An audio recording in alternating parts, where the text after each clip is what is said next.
Vasyl? Good afternoon, Jonathan. Could you hear us? Good morning and afternoon. And good morning in Washington, right. So Great. we are complete. We're complete with speakers. So you're all set? Right. Can we work in the feedback? Okay. We're just going to work, and there's a bit of an echo. We're going to try to fix. Hold on 1 minute.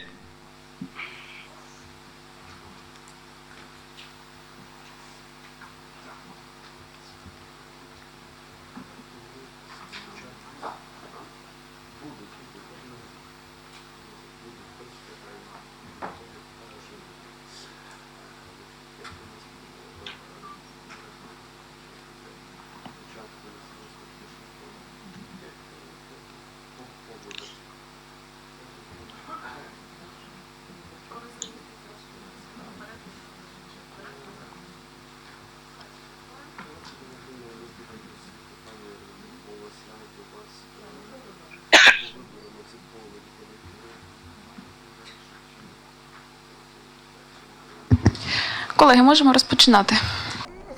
Dear esteemed colleagues, we can start. Can everybody hear us? Vasyl?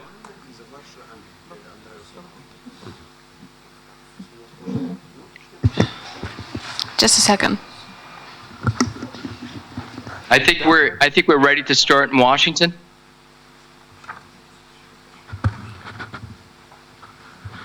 I think we are ready in Kyiv.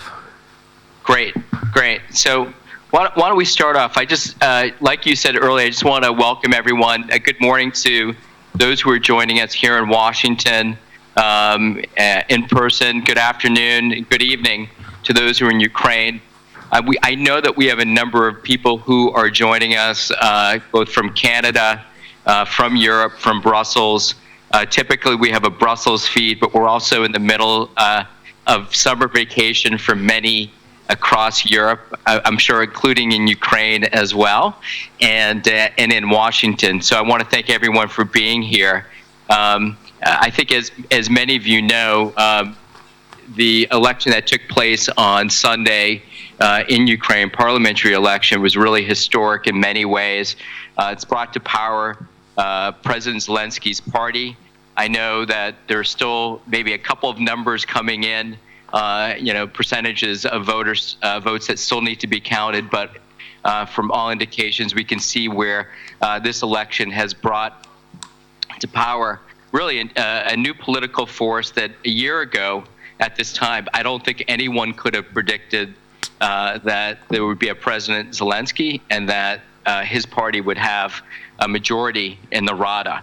And so we're really in sort of uncharted waters, both here in Washington and elsewhere. It's sort of trying to understand sort of the new political landscape in Ukraine and what it means for Ukraine going forward, but also for Ukraine's partners in the United States, the EU, what it means for its regional relationships, including with Russia. And so I just wanted to start off. We really thought today this is our 7th event of the Transatlantic Task Force on Elections and Civil Society in Ukraine. And I think for this particular event, we really wanted to, for the audiences and the people participating outside of Ukraine, to hear directly from leaders and civil society leaders, Hanna Hopko, who's been a leader in the parliament and the Rada as well, and also someone who I've engaged with over a number of years, but really leaders to talk to us a little bit about both the domestic, what took place during the elections. We're very pleased to have one of the leaders of the Ukrainian World Congress participating as well, who led an observer mission for the parliamentary elections. And so I think that we are really pleased to have such a distinguished group in Kyiv, and also those who are participating here in Washington. And so I think through the course of this conversation, it's really a conversation. We look forward to to questions and answers. I do want to apologize on behalf of my co-chair, Orest who just came back. He was an election observer with NDI, and he's under the weather today, so he couldn't participate. But he wanted me to convey a message about the election. And I think, as many of you know, and I'm looking forward to hearing Eugene speak about UWC's election observation, but from all intents and purposes, whether it's IRI, NDI, international observers, people looked at this as a very good election for Ukraine, incredibly important, both internally for trust in sort of government institutions, and for the public, but also for Ukraine's external partners looking at this. And so Orest asked me to say that and his reports, he saw no major violations. He said it was one of the best vote counts he has ever seen, and that it was well conducted, democratic, and reflected the will of the Ukrainian people. And as an observer in the presidential elections, I think that was also the observation then.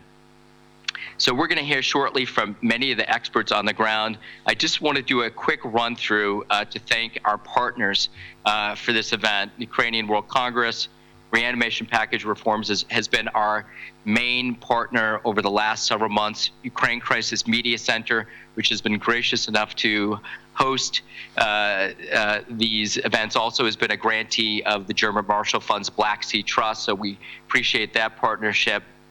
We also, U.S.-Ukraine Foundation, Friends of Ukraine Network.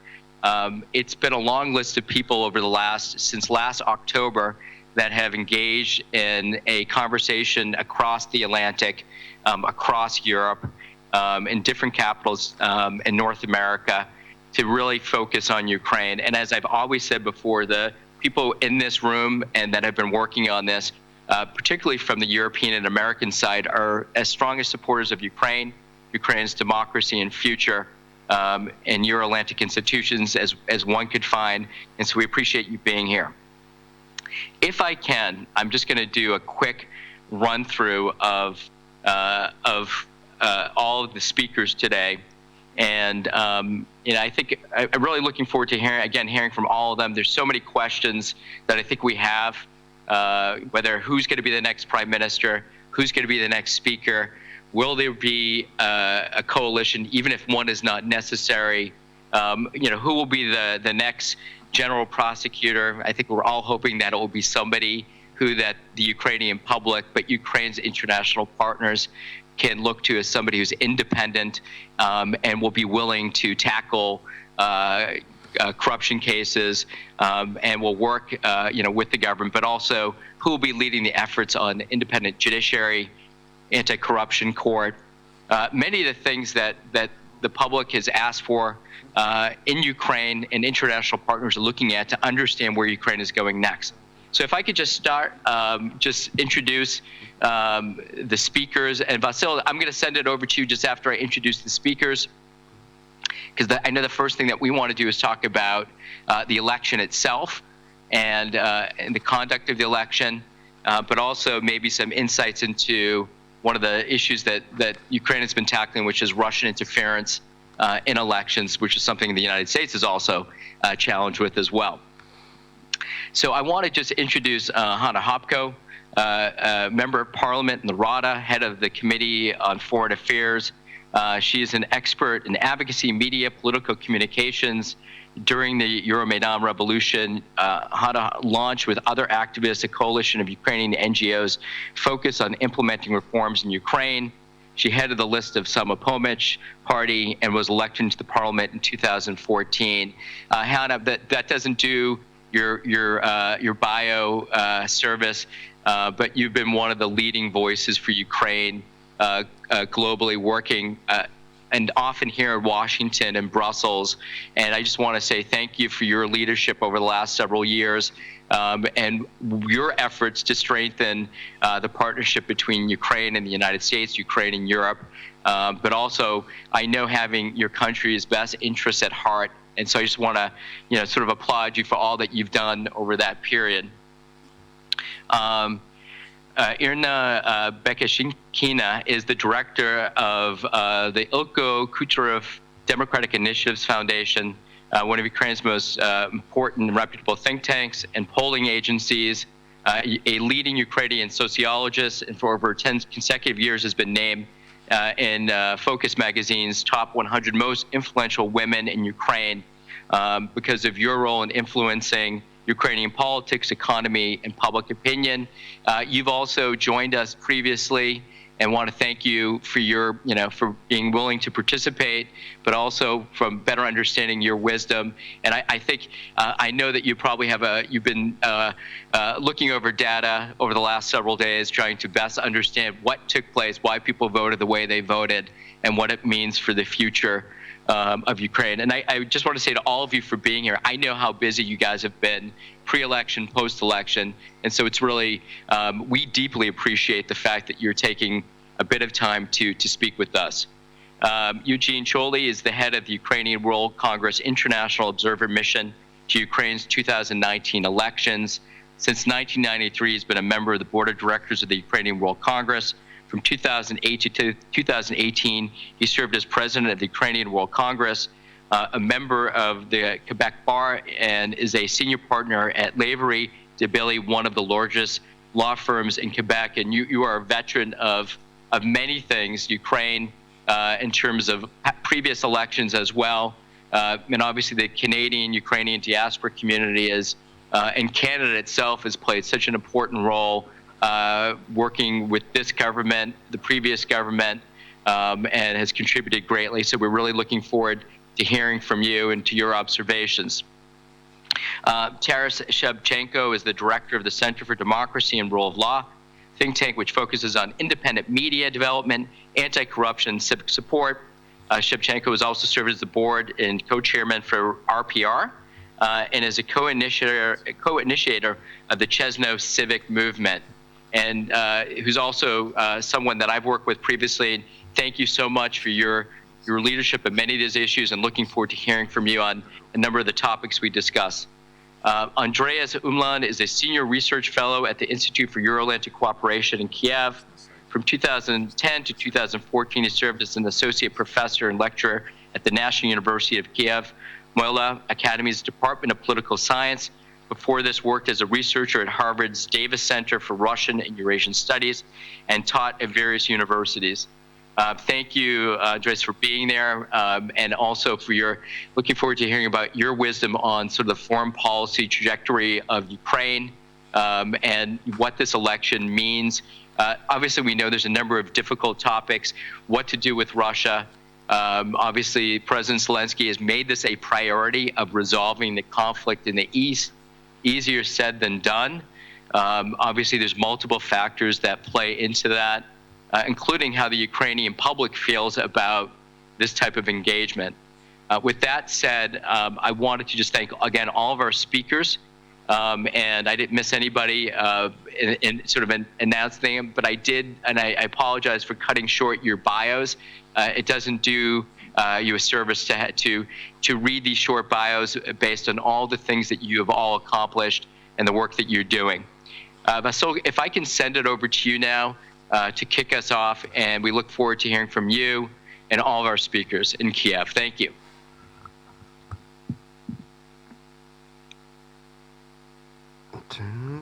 Thank you, Jonathan. Thank you very much for this brilliant introduction of our speakers. I think we will start with a short notice from my side on RPR update, what was happening during this last month, and then we'll get to the short intros from our speakers, and then general discussion in questions and answers from DC and from Kyiv studio. And Jonathan, we have a full house here of, I think, 30 plus participants in Kyiv, so if we may, we'll have some time. I think people will have a lot of questions. I hope we'll cope with it with time. But first is a very brief update from Ukrainian side and from Reanimation Package of Reforms Coalition.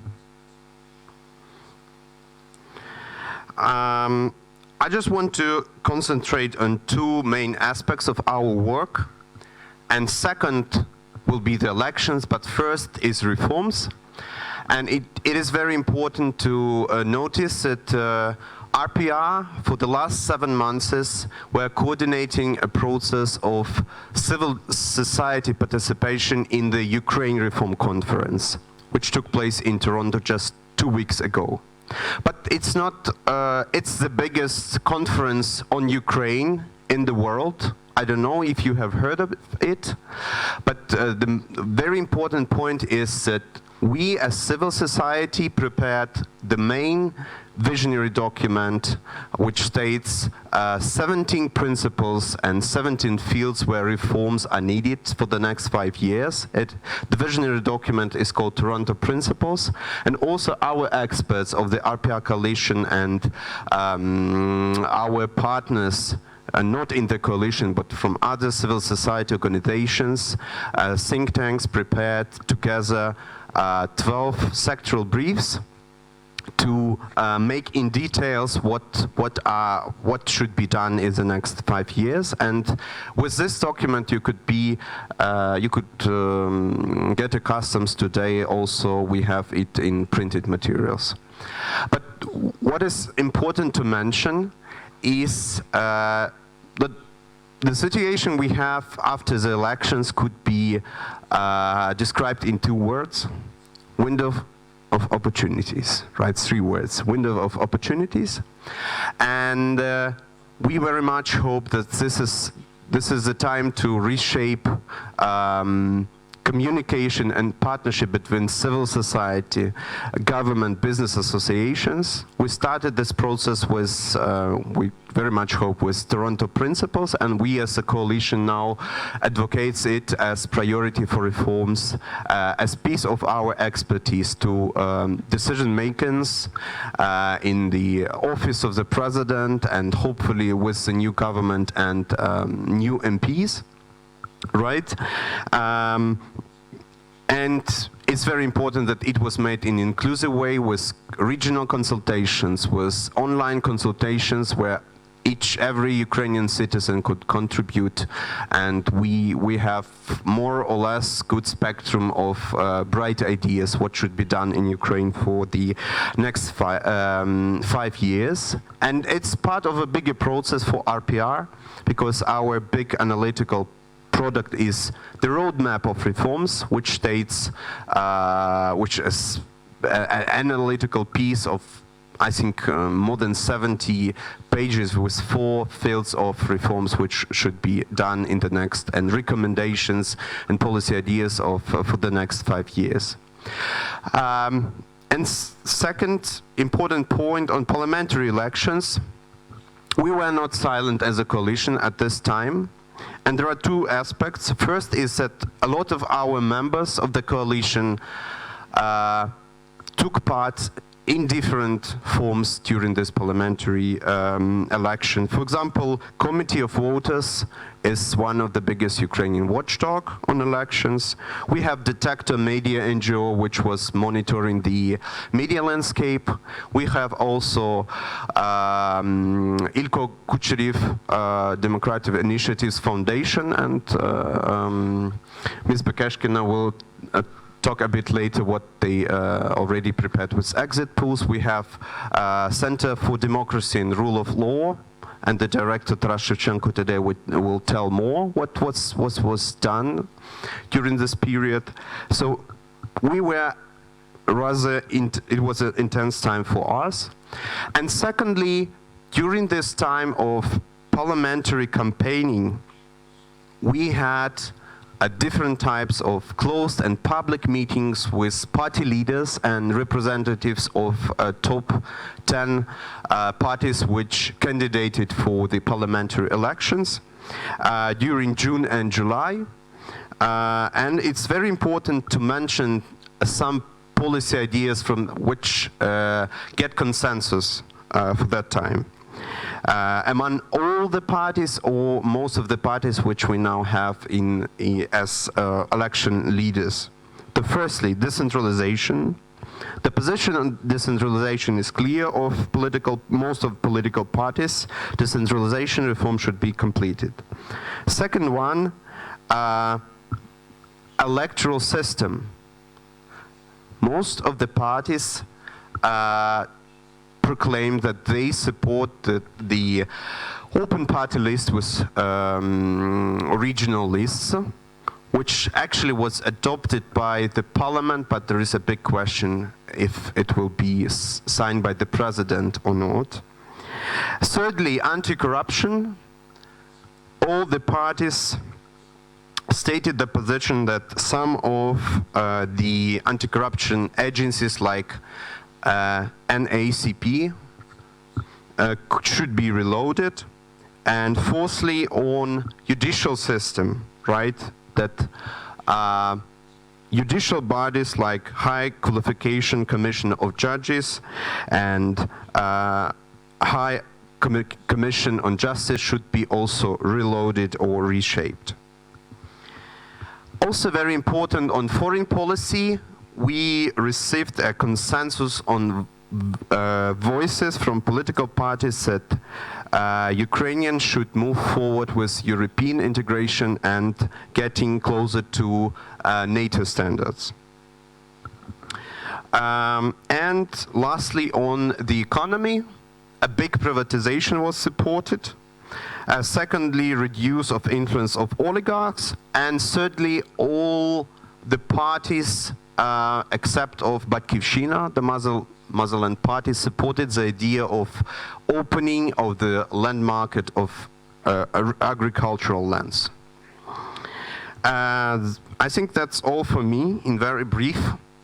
And before we start speaking about what the outcomes of elections, how the outcomes of election affects domestic policy priorities and foreign policy priorities, I want to give the floor to Czolij, who actually heads the International Monitoring Mission, Election Observation Mission of Ukrainian World Congress, to provide us with their preliminary findings of the campaign, of the elections.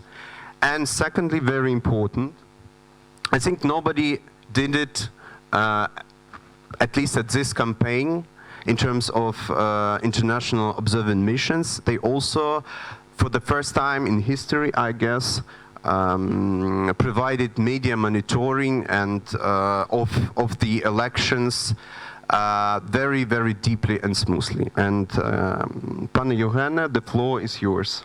Thank you. Thank you very much. The Ukrainian World Congress Observation Mission had 175 short-term observers that monitored the parliamentary elections.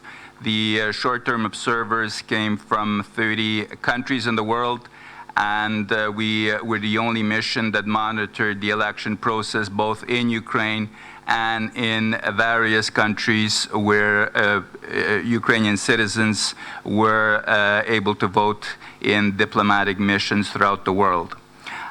Formally, we have recorded minor irregularities. They were not systemic and did not affect the results of the voting. So we have concluded that Ukraine has met international standards for the conduct of democratic elections. That is the same finding that we have made during the presidential elections. And I think, Jonathan, you started off with a very good comment when you said that last year we could not have predicted a President Zelanski. And I think that that is very telling, and that is but one more indicator that Ukraine is a fully democratic country. I think that we could dwell on minor irregularities, things like a polling station having started the work 5 or 7 minutes late. But I do not want to bore you with such irregularities because they occur in just about any country where there is voting. The real irregularities during the parliamentary elections were the irregularities that were caused by a vicious, continuous, blatant Russian hybrid aggression against Ukraine. That hybrid aggression included ceasefire violations during the first round of the presidential elections to the tune of 84. During the second round, 70. And during the parliamentary elections, 75 ceasefire violations. Another irregularity caused by the Russian hybrid aggression is that Ukrainians were not able to elect members of parliament from Crimea or the occupied territories of the Donbass. Therefore, 26 members of parliament will have empty seats directly and uniquely because of Russian hybrid aggression. This was a watershed year. Ukraine has pulled another incredible feat. It has conducted 3 rounds of elections, the 2 rounds of presidential elections and then parliamentary elections, in a fair, democratic, transparent, free manner, notwithstanding the fact that Ukraine is the object of Russian aggression for now over 5 years. I wonder if there's any other country in the world that could have pulled such a feat. We also had from the Ukrainian World Congress's mission 125 long-term observers that did something unique for such missions. We monitored the media in over 30 countries in the world, in 20 languages of the world, to see how disinformation works during a year where Ukraine's attention is focused on the election and on internal matters. We wanted to demonstrate, first of all, we wanted to verify and then to share our findings as to how the Russian disinformation works. So during this election, when all of the international observation missions have concluded that these elections were free and fair, the various Russian disinformation agencies were able to circulate in various corners of the world in either traditional or social media the following narratives. On the website of Mediapart, published in English on June 7, and then reposted in French on June 8 on Agoravox, there was an article called "Do French Taxpayers Sponsor the Ukrainian Conflict?"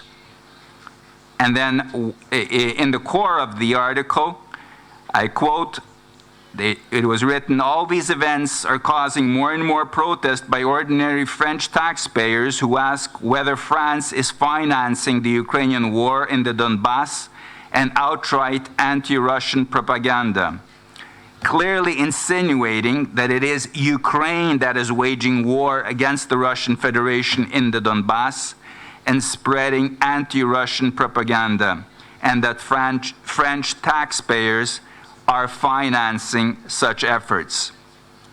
On June 14, the online newspaper L'Humanité published an article entitled "Ukraine, Zelensky, and After?" with the following narrative.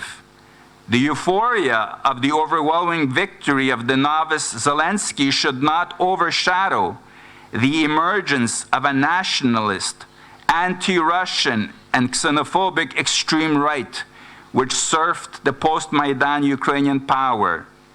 Thus, the most disturbing phenomenon is the rise of neo-Nazi radical ideologies in the heart of a former communist state. The lessons of history have not been retained. Well, the only thing that has been retained is that this is a consistent disinformation, a narrative that is being repeated over and over and over. On July 22nd, the news website Regnum published a Russian article entitled "The Rada elections have been called the most closed in history," with the following narrative. The elections to the Verkhovna Rada of Ukraine of July 21 were the most closed ones in the entire history of the Republic. Judging by the number of violations, the 21 July procedures cannot be called an election. That is the type of disinformation that circulates around the world, that is sponsored by a powerful Russian disinformation machine to convince the world that Ukraine was and remains a corrupt, failed state. Everybody else that monitored the election in Ukraine was able to see in no uncertain terms that this is an outright lie. During this election, all the pollings have indicated that the number one issue for Ukrainians is to end the war, to stop the bleeding, to stop the killing, to stop young people coming home without a leg, an arm, or an eye. Ukraine cannot do this on its own, and I think that after having demonstrated that Ukraine is a fully European democratic country, it certainly deserves the attention and the support of the international community in order to ensure that not only does it conduct democratic elections, but it can allow its people to live in peace and to prosper in a country that wants to be part of the international community. Thank you. Thank you, Hanna, for providing us both the observation of the election mission, but also of the media coverage, which actually sounds very unique. I'm not sure if any other election observation missions did it so deeply as the Ukrainian World Congress. But getting back to the election results and the public mood of the population, right? Getting back to 2018 and taking into account that pre-election time is the time when public trust to institutions is getting very low, and the legitimacy of any actions of the government and president and parliament is lowering and lowering. Do we have any changes? And this is my question to Iryna Bekeshkina. Do you have any optimistic things or challenging things to share with us, taking into account the fact that Democratic Initiatives Foundation were leading the national exit poll for I don't know which dozen of time, both presidential elections and the parliamentary one. Do you have any challenges news for us or positive news for us, or both? Thank you. Positive.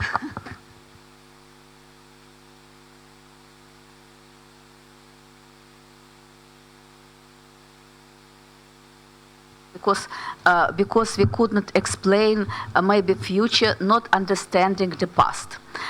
Maybe these elections will be in the history of Ukraine at the most unpredictable and unexpected. On the one hand, why? because maybe in Ukraine this is tradition at each election to vote for opposition and to elect another president in maybe except the second term of Kuchma in 1999, but when he was in pair with communist Simonenko. And here we see the...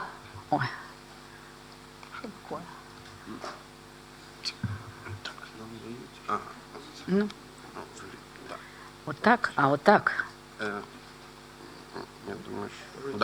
Оце? This is a trust to presidents, and presidents experience trust only at the first year of their presidency, just after election, and then the trust has been lost. And this is a tradition. Our presidents has trust in President Yushchenko after election, after President Yanukovych, by the way, partly President Poroshenko, and maybe this is tradition to elect another president. Why this is unexpected and unpredictable? Because... Да ну, что я делаю?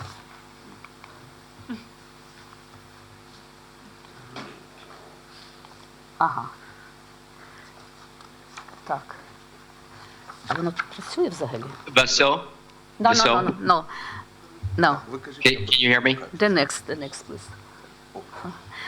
On the other hand, yes, we could list the victories of President Poroshenko, creation of the army, association with the EU, visa-free regime, international support of Ukraine, sanctions against Russia, and many other things. But people did not satisfied. Why?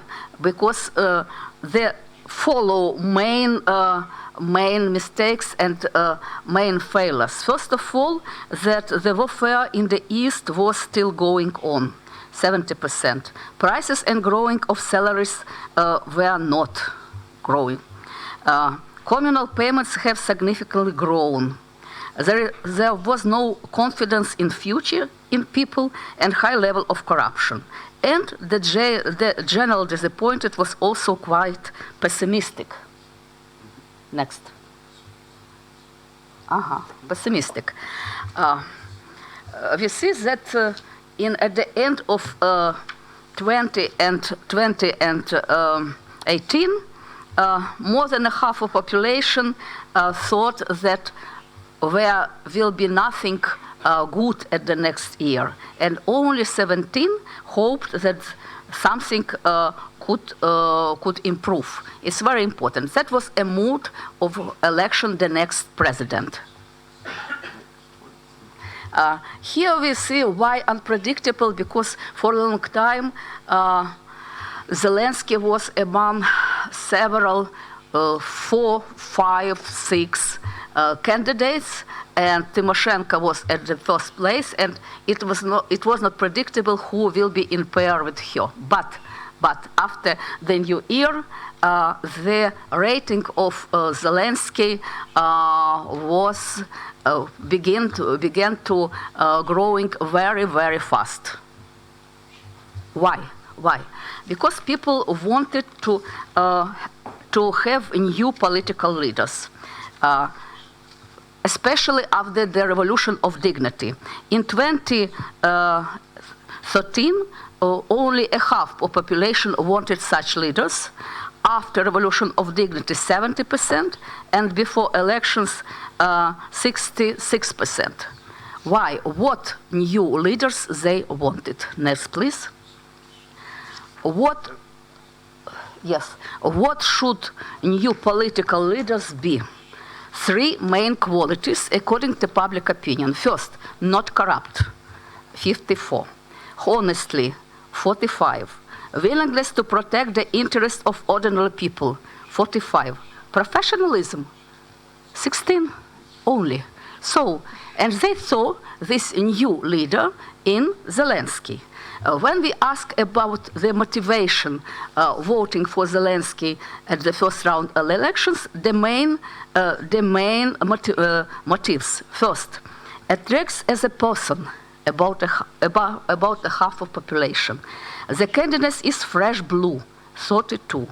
Will take care of such people as me, 25. Less evil compared with others, 23. You see, this is a selection of special people. Good guy, yes.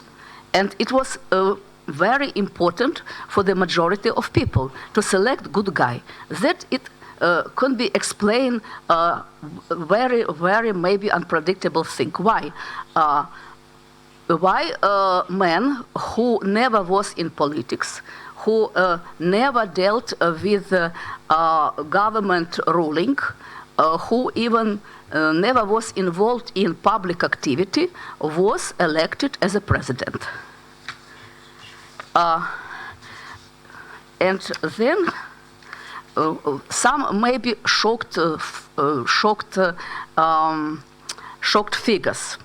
Just after the second round of election, Kyiv International Institute of Sociology conducted a survey, and 45% of voters were ready to vote for Zelanski, servant of the people, without knowing anyone in the list.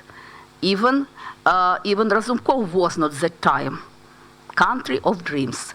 So this party, this new president, and this new party, 44, just the percent taking as a result. It was just from the beginning. So, and I think that this is, of course, maybe possibilities and maybe challenges, because people, on the one hand,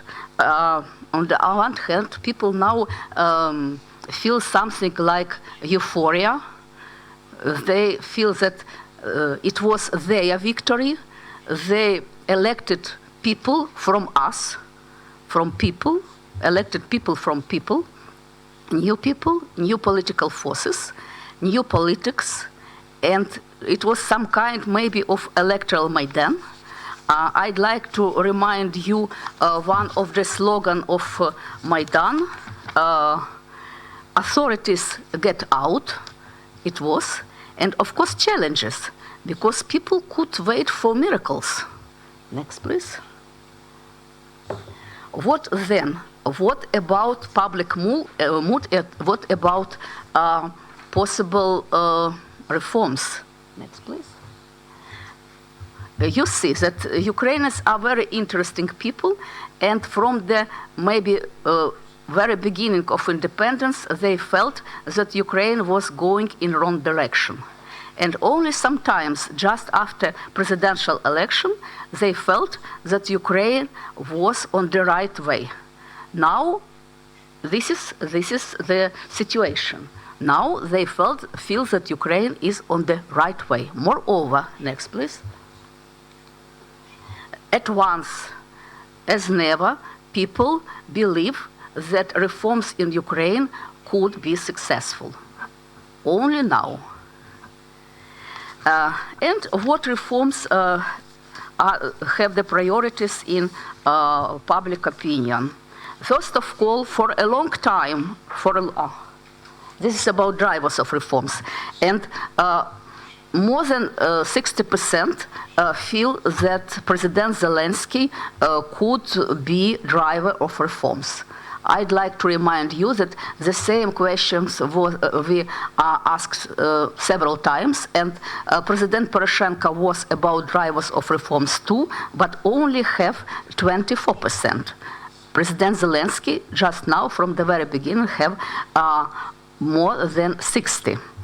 Second driver of reforms, people hope on the future parliament and future government. They do not know anything about new government, but they hope that it will be successful. So, and at the last, about the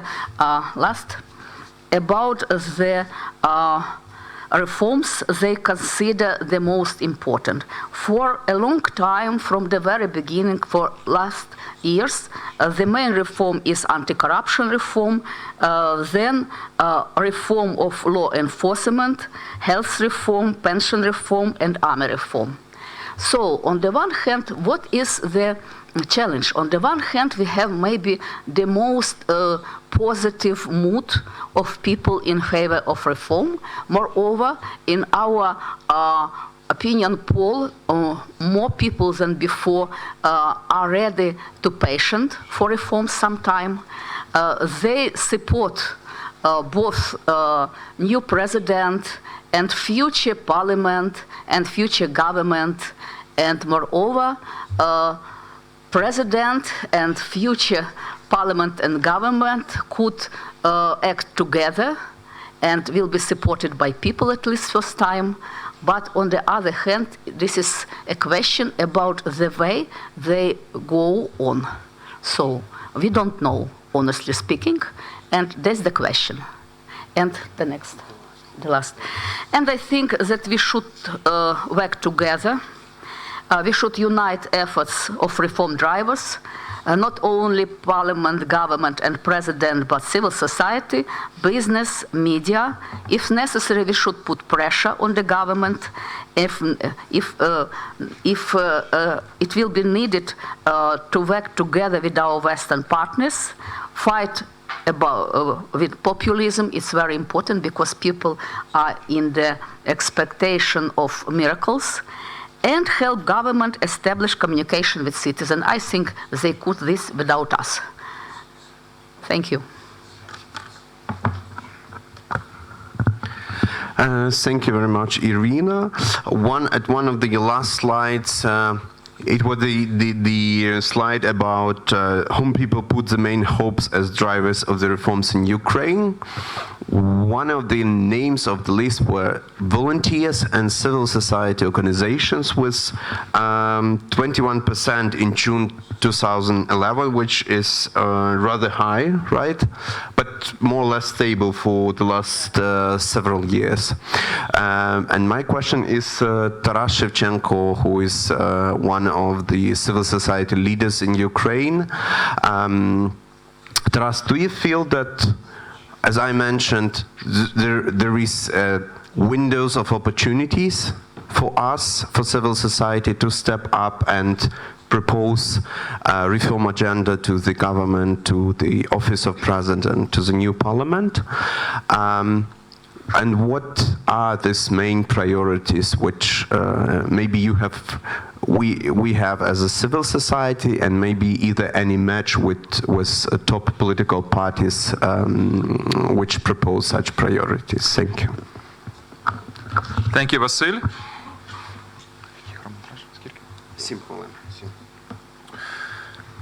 As to your question about priorities and what's how civil society will operate in these new conditions, I want to share some of my thoughts, and also to share thoughts about possible development of the situation after the election.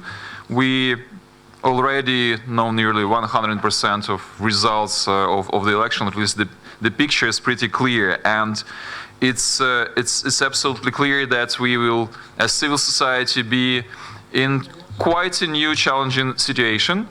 And many now talk a lot about how parliament and the country will look like with such a dominant majority of one party and president plus majority with here on the slide 254 seats currently, and many says that majority of one parliament, this is authoritarianism, this is a way to dictatorship, etc. I think that this is highly exaggerated, and that we shall not link the fact that one party has majority directly to the fact that this is authoritarianism. This is practice is in an absolutely normal practice to have one party having majority in parliament in many countries, in United States of America, in United Kingdom, in France, in many, many others. when we start saying about this fact, we will lose focus on more important parameters that we should follow. The concrete steps, concrete decisions, concrete appointments. We shall not focus on the mere fact of the majority. Having majority is, it's quite unique situation with the fact that one party has clear possibilities to make fast decisions in all the areas of the public life. This means both opportunities and responsibility, and both responsibility of the voters. For me personally, it will be one of the most important parameters, will be that in 5 years, you would be able to speak on the same conference with the same confidence, saying that new elections were happening in absolutely democratic way. So that the possibility to change government and to change ruling party for the new one or for several one is one of the key parameters, because that's the fact, and that's the thing the situation was in 2013 when it was pretty close to presidential elections. But the feeling of my feeling, and I think of many people, was that we can forget about elections. Like Yanukovych will not allow to be not re-elected in any way. So we should forget about democratic possibility to change government. And my feeling that the president and the ruling party will be trying to have their rates as high as possible for as long as possible. And the few things that they will be, to my mind, doing for that is something that previous governments were promising but never delivering. And this includes punishments of corrupt officials, the promises from the Orange Revolution, the high expectation on that, promises of the Revolution of Dignity, high expectation on that, and there is no feeling of justice of people. Immunity of members of parliament, and even though there are quite strong arguments that this is a positive thing to protect opposition, but the fact that politicians of many factions were speculating on that, and President Poroshenko was submitting draft law, the amendments to the constitution, parliament was voting in first reading, but then absolutely forgetting, like the playing with this the field. I think that the President Zelanski and his party will force this topic, and this will be to the very high support of the public that this will be adopted. For civil society, the situation of, like we used to work a lot with advocacy, and advocacy in a situation when there will be one party majority, I think will look quite differently. Because we had to search, like majority, operate with many factions, try to find support, looking for that faction, another faction.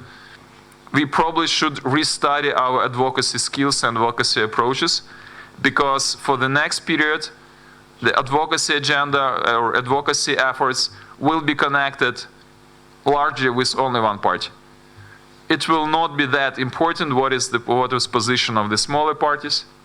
The most important issue would be to persuade one party that this is the draft law, this is the reform that you want, that your organization wants.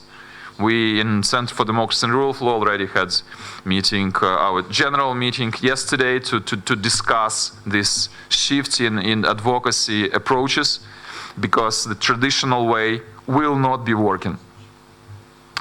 And as to, is it window of opportunity situation or not? I think it is. I think there will be a lot of possibilities, especially for first year of the new parliament, for adoption of different legislation acts. And after that, situation may be different, and like the concentration of power and the building of some vertical structure, I think for every government, every president, this is happening to a certain extent. And with Poroshenko, we also had situation when first year were the most open for new ideas, for new developments, for new draft laws. Then they already had their own agenda. I think it might be a situation not the same, but with the same trend, with more possibilities at the beginning and less possibilities later. And again, like the role of civil society was very, very high during the last 5 years, probably higher than in average democratic and well-established democracies. In many cases, civil society was substituting governmental structures. I think this era will be finished, and the role of civil society and NGOs especially, not civil society in general, but NGOs, think tanks, role of RPR or other structures will be much lower, and that the ruling party will have their own instruments, own ideas, own draft laws, and they will be less engaging the public. And they also, it's also important issue here, important parameter, that the party was elected by the large population who were voting for that. And then think tanks, especially those in Kyiv, they don't represent these people. They actually are not supported by these people. And in most cases, they don't understand these people at all, and they don't understand why they voted for Zelanski and for Sluga Naroda, or thinking that these people are not just, the reason is they are not well educated, well enough educated.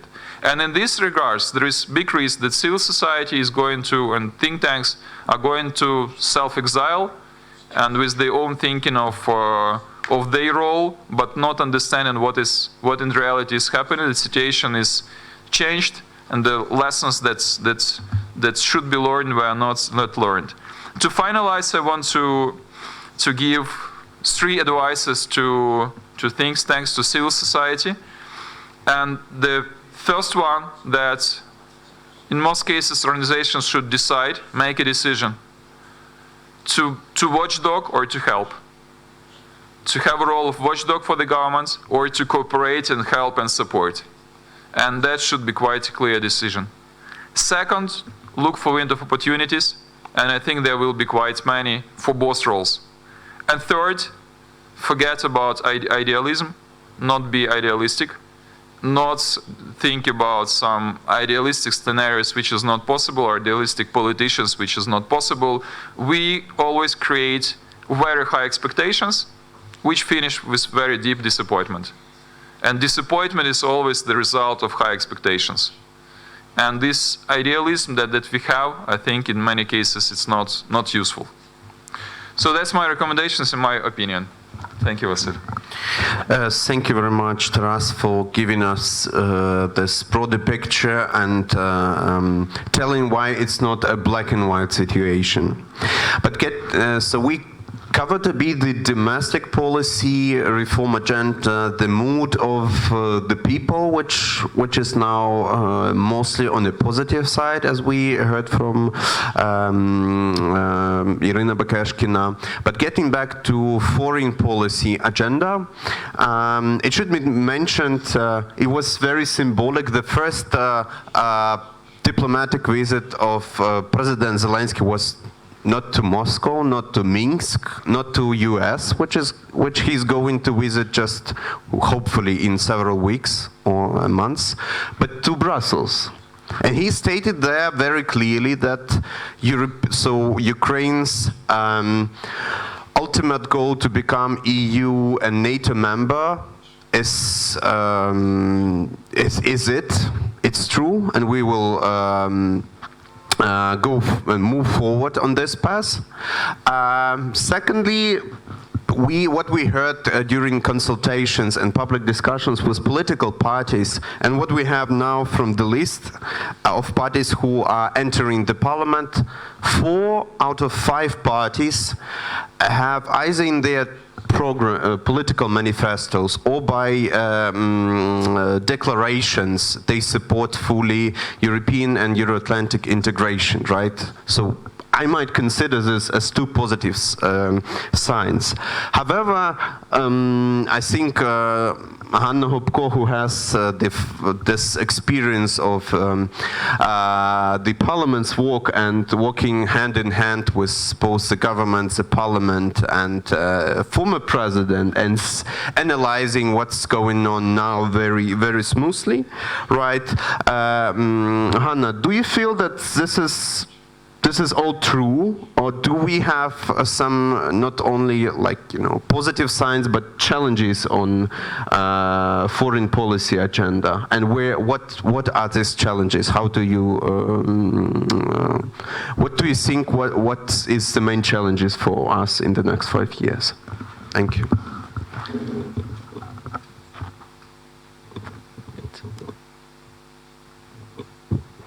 Is it on? Okay. Thank you for inviting me, and also please allow me to pass my best greetings to our colleagues who are sitting in Washington, and especially to Jonathan, and express my gratitude for all his hard work within these last 5 years, helping Ukraine to become a strong and strategic partner for the United States, and also by strengthening our bilateral relations to receive more support from the United States, especially in keeping sanctions against Russian aggression, the EU sanctions, receiving the lethal weapons, and also strengthening Ukrainian army. So, and also I'm very thankful to the previous speakers, and when you were discussing that it was hard to predict that Mr. Zelanski could win elections 1 year ago, actually there is one expert, Mr. Bobarenko, who wrote an article in 2015, which was published in the Ukrainian Pravda, Ukrainska Pravda, with the title why the next president of Ukraine will be Zelensky. The article was published in 2015. So actually, this expert in 2015 predicted that Zelensky will become an ex-president. Maybe we should ask him now to predict who will be the next president of Ukraine. But I think it's really important for Ukraine, by building strong institutions, a strong democracy with the rule of law, actually to be in such condition when for us it doesn't matter who will be the next president of Ukraine, the next parliament, because having a strong society, strong economy, strong army, it's the same like in the United States after the election in 2016, when you have very strong democratic institutions, check and balance system, and you are really sure in your, you have confidence in your future and the future of your country. So everybody is applauding and expressing a positive feedbacks on Ukrainian presidential and parliamentary elections, that we managed to conduct free and fair elections, and maybe we should prepare for another elections, snap local elections. This is another idea that, not just rumors, but idea that already was discussed within different people. Of course, local elections is unconstitutional one, but maybe due to the political reason, they might vote in the parliament to organize these elections, just to have the whole control in not just in the presidential power, parliamentary, government, and also at the local level. And I think regarding our foreign policy, compared to 2014, when after the Dignity Revolution, people like me and others from Euromaidan came for the first time in our life to the parliament, so actually it was uncomparable situation, because at that time Ukrainian economy was collapsing. The GDP was around 10% of decline compared to almost 3% of growth that we managed to reach within last 3 years. And also there were a lot of ambition goal, like to increase the export to European Union countries, also to sign and ratify the documents like free trade agreements with Canada, with Israel, what we did within these 5 years. Also just to help Russians to fail with their Novorossiya plans. What happened in 2014, because initial plan of Kremlin was to grab not just Crimea and temporarily occupied Lugansk and Donetsk regions, but also to grab Kharkiv, Odessa, Dnipro city. So we could say that we deter Russian aggression within these 5 years, and we managed to build Ukrainian army from scratch.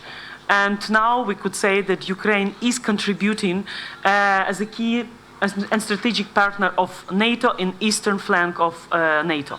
So I think this is really important for the next parliament, together with President Zelensky, to do their best in the security reform, especially interoperability with NATO. And among the key priorities, this is implementation of the national security law, which consists of state security sector reform, intelligence reform, state secrecy reform, establishment of the oversight parliamentary committee over the special security institutions.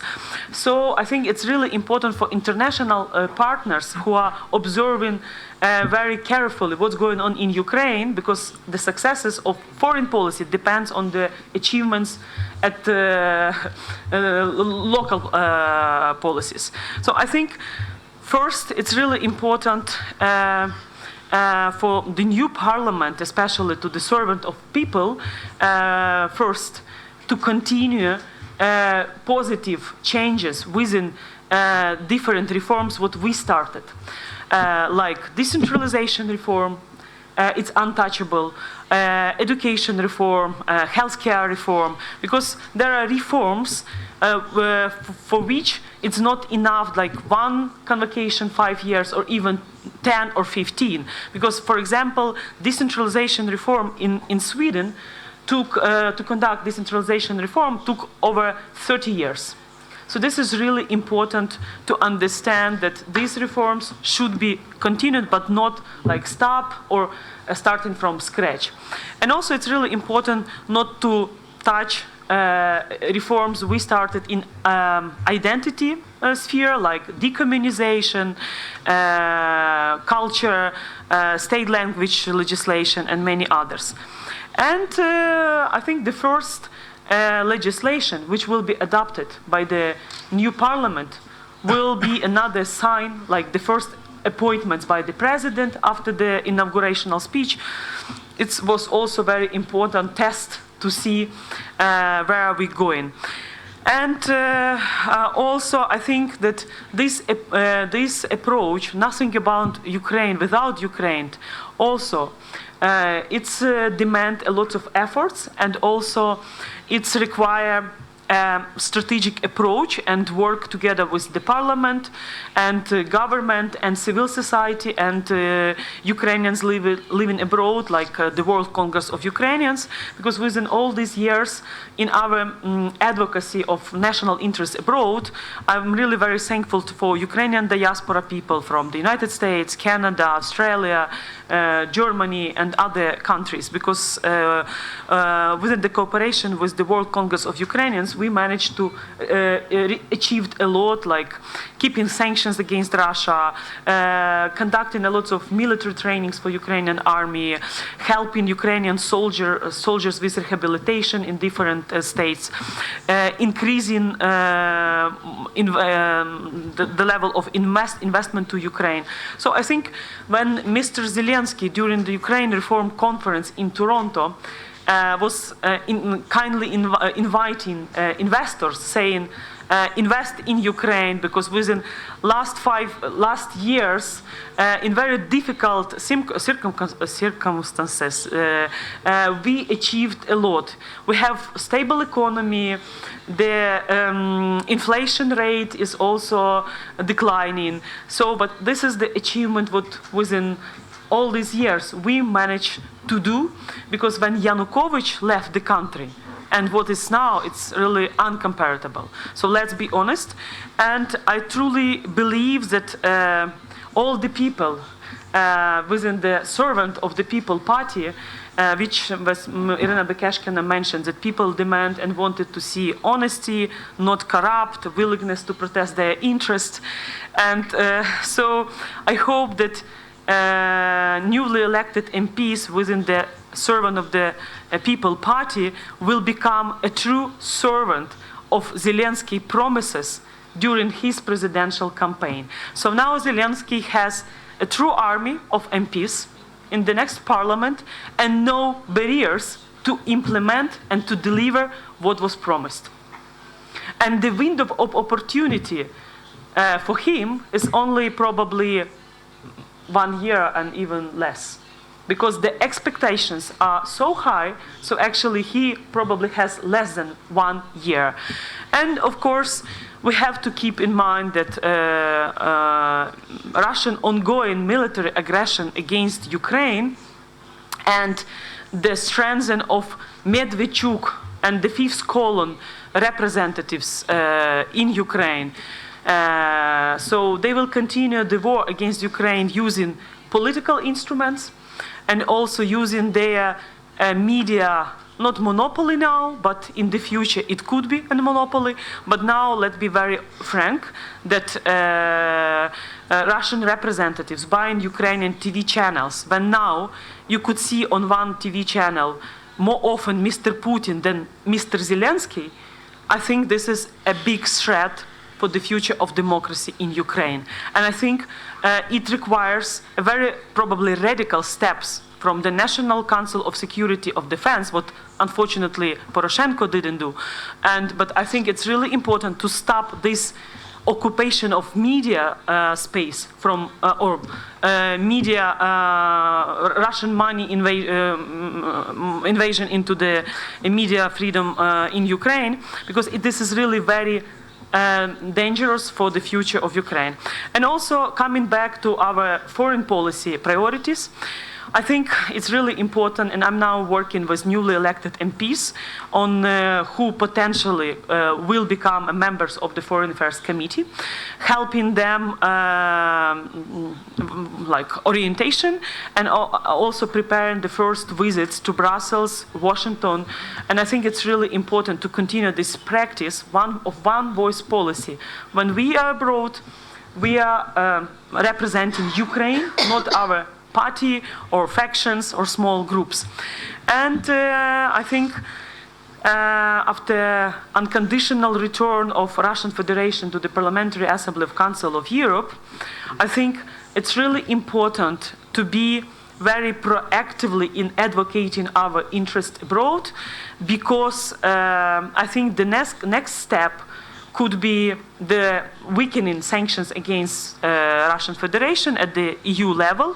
And also another important issue, and I hope that the US Congress will adopt very important legislations. And just a week ago, I sent official letters to the Speaker of Congressman Nancy Pelosi and other members of Congress, asking them to consider this legislation to impose sanctions against European companies involved in building Nord Stream 2, because energy security is also a very important issue of foreign policy of Ukraine.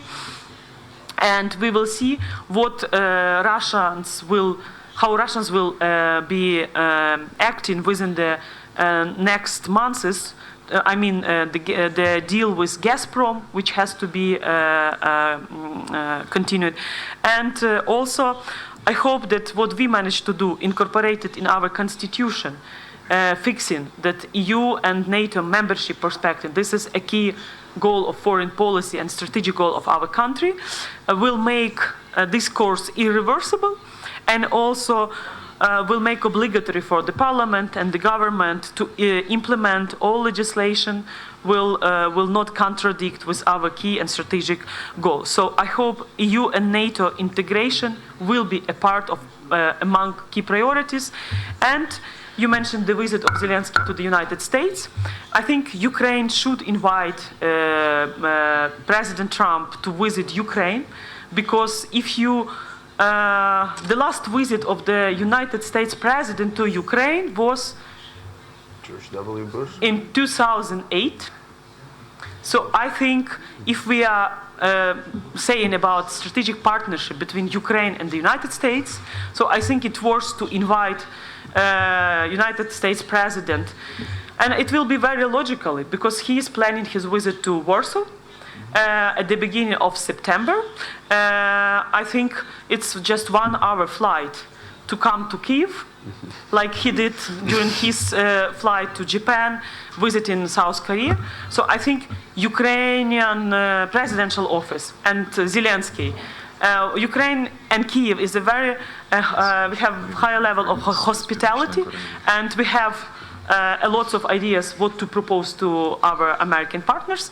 And I think it would be important to see American president in Ukraine and to discuss our strategic partners, because after his meeting with Putin already twice, I think it's really important just to prove that we are strategic partner, and this approach, nothing about Ukraine without Ukraine, is realized in practice.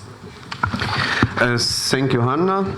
Thank you very much for such a broad vision on foreign affairs of Ukraine and the Eastern and Central Europe.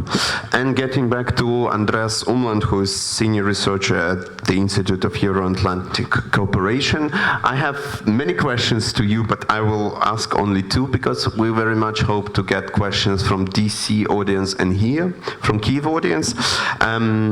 On domestic policy issues, do you, so we had some already some observations and some thoughts from civil society and think tanks here.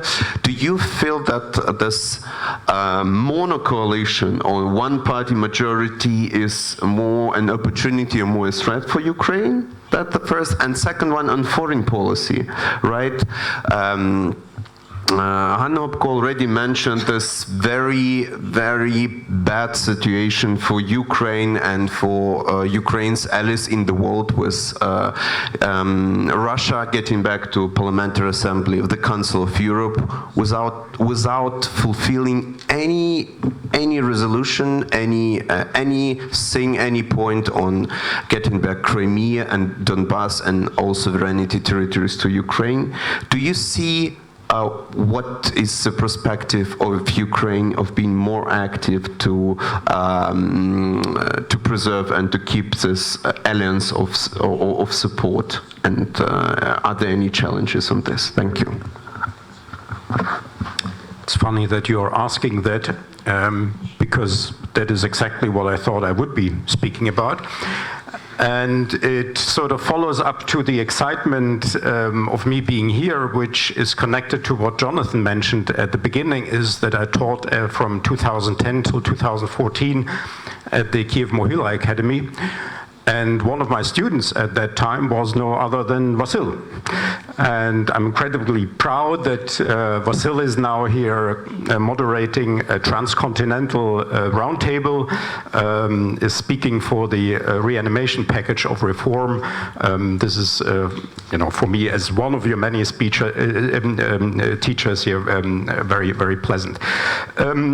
And maybe that's also a reason why I've been invited here, so to say, po blatu. If, however, Vasyl would have invited another professor from the current also teacher at the Kyiv Mohyla Academy with a very similar background in a way to me, we did, namely Mikhailo Vinitsky, who has also, like myself, moved to Ukraine about the same time ago. From Canada, though, but we did our PhDs at the same British university.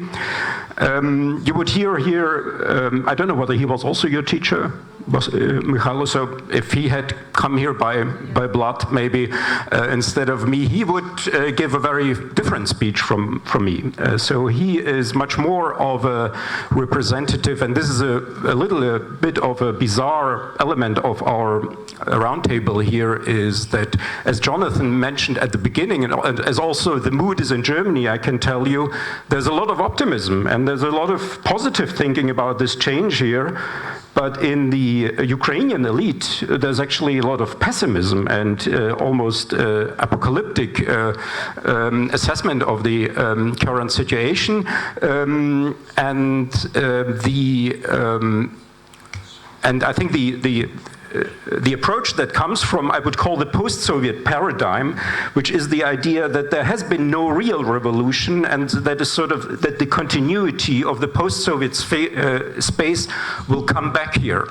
And you have a very sort of broad spectrum of people here, of former dissidents, of social scientists who see continuity in the development here, and they fear that this is just a step back.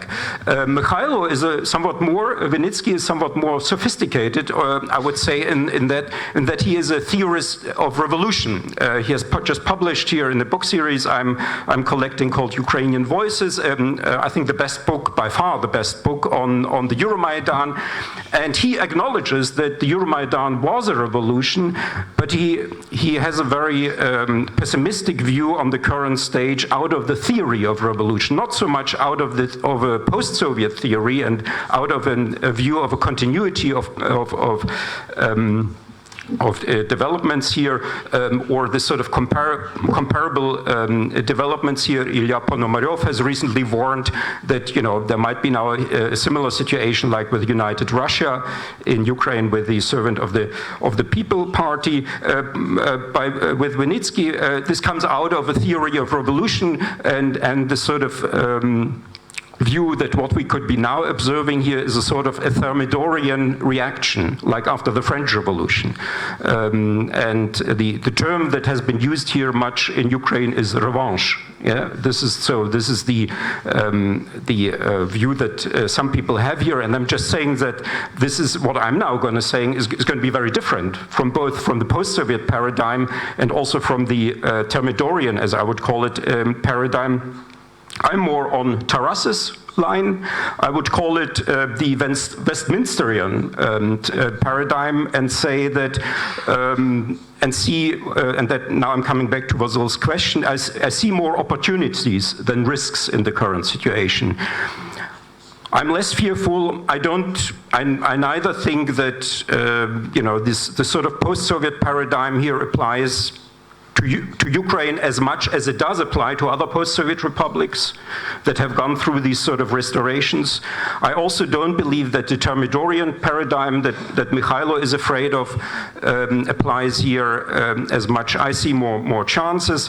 I also think that the Ukrainian civil society is strong enough, and also the international context is so limiting here that there is not much even if there are people in the current leadership who want to create a sort of crypto-authoritarian regime, this will not be possible to do. And one indication for this was the statement of the G7 ambassadors when Zelanski made the suggestion with illustration of the people from the Poroshenko government, from the future government. So I don't see this here in these terms.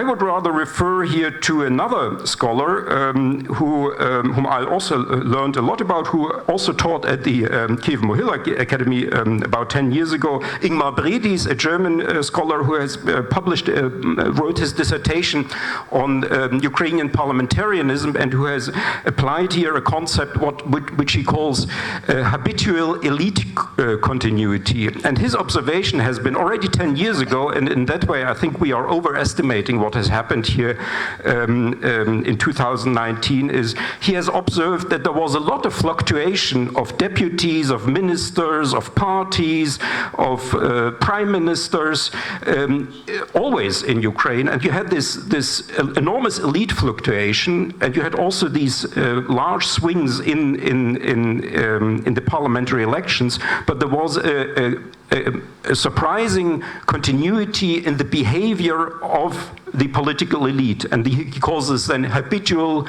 elite continuity. Yeah, and so this is, I think, what is going to be the main question. It's not going to be authoritarianism or Thermidor or the Soviet paradigm, the Leninist heritage or something. I think this is not going to, I think what the main problem is going to be, as it was before, basically, is this elite, the continuity of the elite behavior. And for that reason, I would say that actually maybe the main question in all of this here is not the question about a monomajority or what is the ideology of the future government, or will there be a coalition or not, or will there be a new constitution or not. For me, my main question is going to be, will there be a different salary for the deputies or not? Because if the salary doesn't change, you can have coalition or non-coalition or new constitution or old constitution.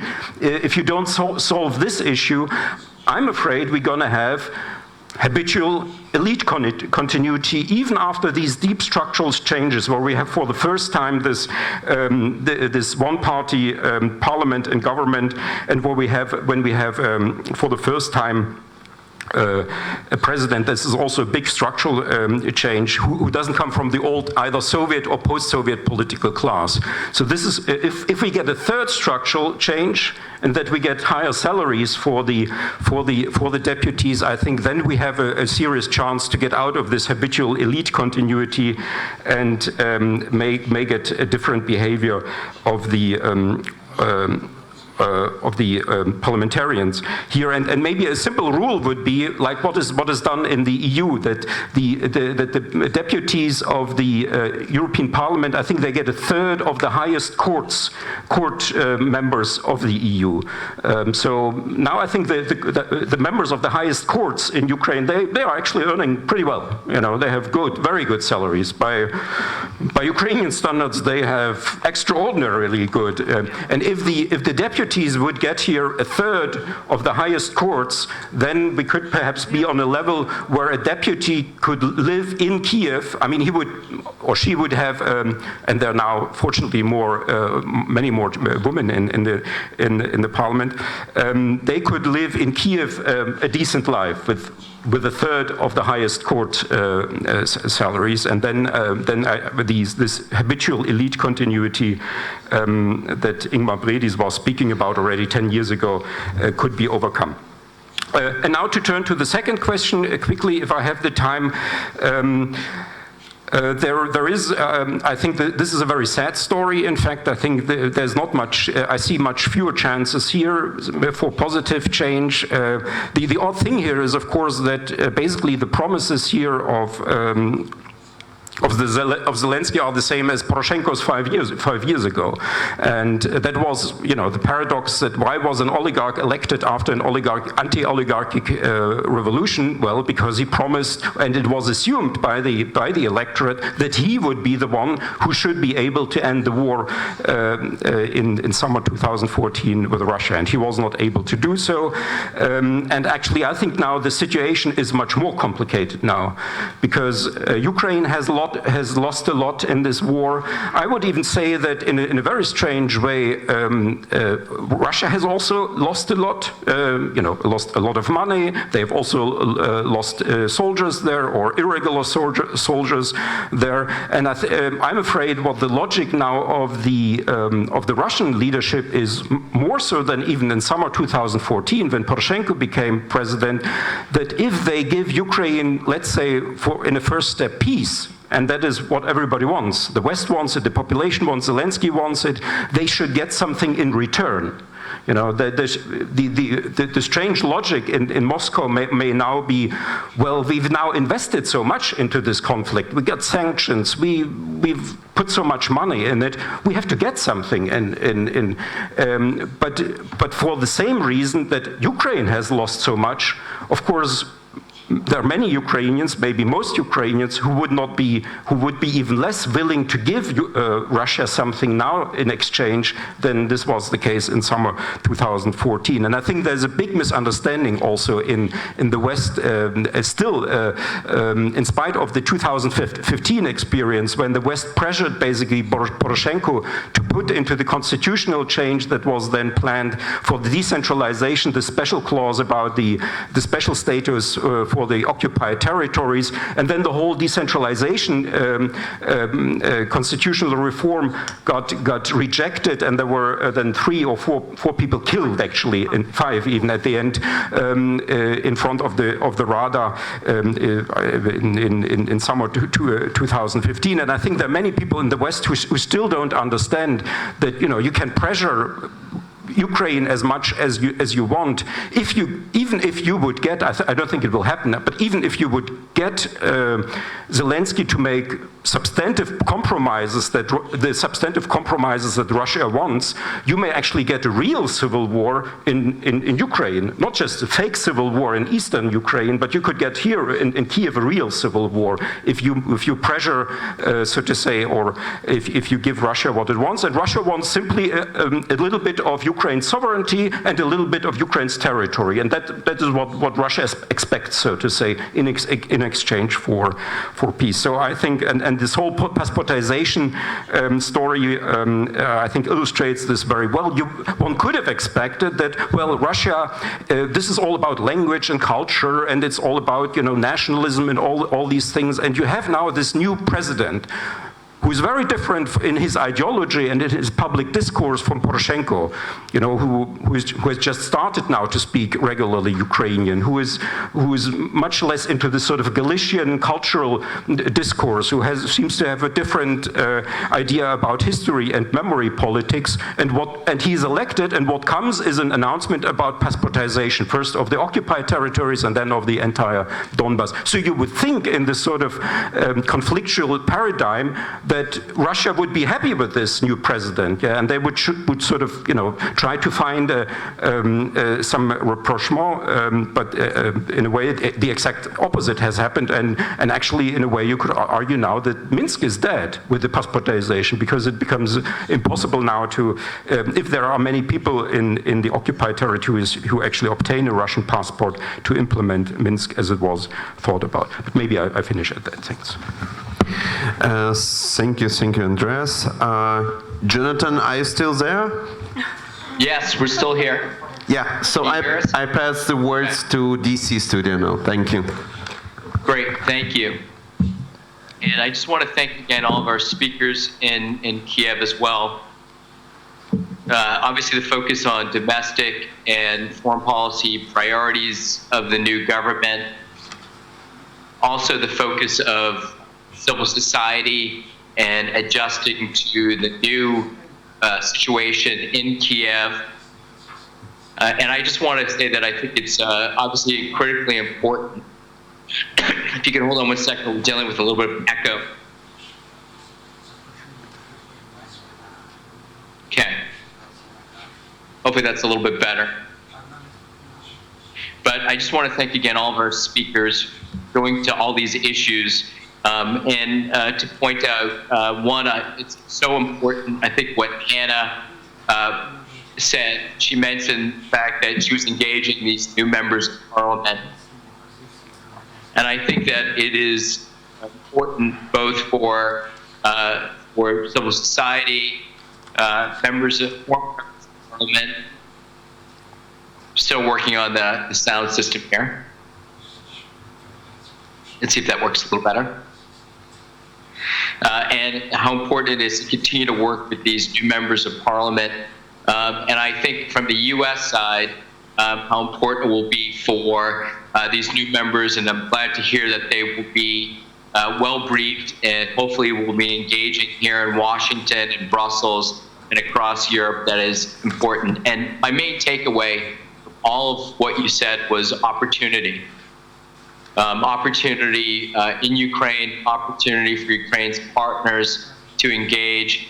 And I think you laid down, I think, a good foundation based on the work that you've been doing and will do on how to do that. So if I can, I just want to start off by asking an initial question.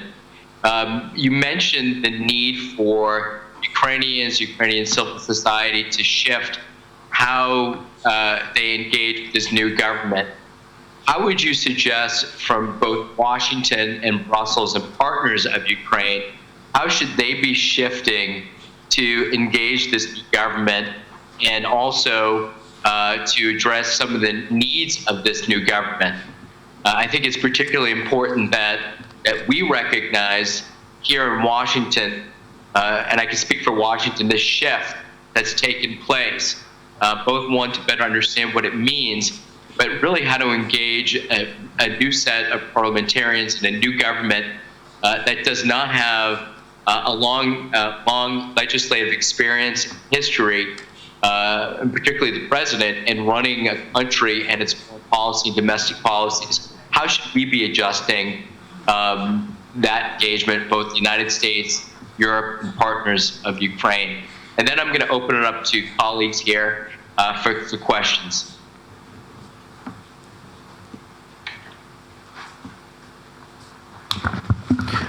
Jonathan, should we answer or should we collect all the questions? Why don't we collect a few questions right now? And I have a question. We'll take 3 questions and then turn it back to Kyiv to answer. Yeah, thank you. Hi, I'm Adrian Karmazin with the U.S. Ukraine Foundation. My question is about whether or not you feel that Zelenski's Servant of the People Party is very monolithic, or do you see a number of factions or wings in the party that might have different worldviews on certain issues? And also, as a corollary to that, what is the meaning of so many incumbents or older politicians being knocked out in southern and eastern Ukraine by Zelensky's party? How might that impact the situation in Parliament? Okay, please raise your hand if you have any questions. I'm sorry, a couple here. Jonathan. One second. Can we pass? May Adrian once again put in Please let us know short. your name and who you represent. Yeah, we just kindly ask to. Antonuk, formerly with Radio Liberty. It's been noted several times that 1 year ago, no one could have predicted the results of the Ukrainian elections. In the West, over the last few years, in US and Europe, this seems to have become a pattern. There is widespread dissatisfaction with establishment political elites, as evidenced by the upsets over the last couple of years, and the list is long, from Trump's elections to Brexit to more recently the upset of May results of European Parliament elections where establishment parties lost control. My question is, does anyone on the panel see any similarities between the results of the elections in Ukraine and patterns we see in Europe and elsewhere, and what might be the significance of such upsets? I lost the voice here. Did you hopefully heard that full? Did you get that full question? I can repeat the question. I think they heard it. So I'm going to send it back over to you and to those who were there to answer these questions. Yes, Jonathan, but we haven't heard clearly the question of Adrian Karmazin, and we kindly ask to briefly repeat it. Thank you. The second question was about whether Zelensky's Servant of the People is very monolithic, or do you see certain wings or factions that might have different worldviews on certain issues? And then also, what is your comment about so many incumbents or traditional older politicians being defeated by Servant of the People in southern and eastern Ukraine? How will that impact Ukrainian politics? Yes, thank you very much. So 3 questions. First was how to engage better with the new government. What's your advice to our partners in US, European Union? Secondly, Adrian Karmazin asked, is the Zelensky team and the Servant of the People team monolithic inside, right? United inside, and how do you assess the results in some of the eastern and southern districts where Servant of the People candidates beated the, businessmen and other candidates? And thirdly, the question from Radio Liberty, do you see any similarities of Ukraine's elections with what happened with Brexit, with elections to European Parliament, or US elections electing Trump? Maybe short, we try to make it as brief as possible, up to 1 minute. So who's ready to answer? Andreas? For the third. For the third, okay. Who want to start? Пане Євгене, будь ласка. how to engage President Zelensky and the new... Yeah, it seems to be. How to engage President Zelensky, I think it is very, very simple. President Zelensky promised that he would address the issue, the number one issue for Ukrainians, it's the war. And I think the international community, starting with Washington, should continue to help Ukraine to ensure that Ukraine could regain fully its territorial integrity, and that the work that Ambassador Volker is doing, which is phenomenal, be continued until this is achieved. This is clearly one issue that the President cannot do on his own, and it will take the commitment of the international community in order to address it in a successful manner. We have to stop addressing this from the perspective of President Putin, that we have to give him something. It's like asking, what should we give a robber that robs a bank? Maybe we should give him a certain percentage so that he would leave. I don't think that that's the right approach if we want to live in a secure world. The second most important issue that President Zelensky has said that he will address is the issue of corruption in Ukraine, and he should be certainly encouraged in no uncertain terms in order to address that issue, in order for Ukraine to get rid or to lower substantially the level of corruption, which is the second most important evil in this country.